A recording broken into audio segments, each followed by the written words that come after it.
Donc, ce qui va être fait ici, c'est qu'on va récupérer cette matière pour aller la voir dans Photoshop. Donc, vous pouvez cliquer sur le crayon ici et ça devrait s'ouvrir dans Photoshop. Voilà, on est dans Photoshop.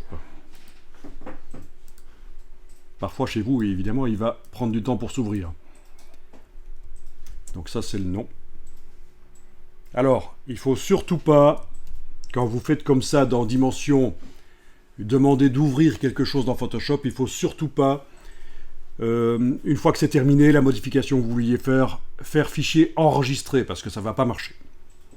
Il y a une méthode où qu'on va utiliser, où on va utiliser l'explorateur de fichiers pour indiquer où est l'image qu'on veut utiliser dans Dimension.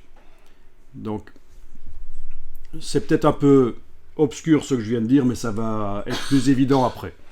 Quoi qu'il en soit, voilà, vous voyez la matière, quelle est sa dimension. Elle est quand même assez précise, 2048 sur 2048.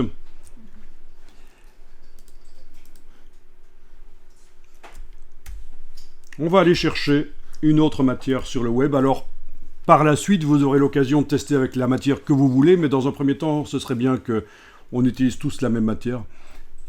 Donc, je vous montre le lien qu'il va falloir taper dans la barre d'URL d'un navigateur. Je vous ai pas fait de Bitly parce qu'il est tellement simple en fait que voilà. Je vais vous le mettre plus grand quand même.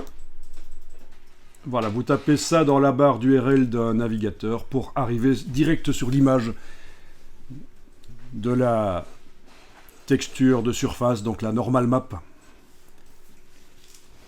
Et puis j'en dirai à un certain moment plus sur la normal map et ce que c'est en fait, les normales.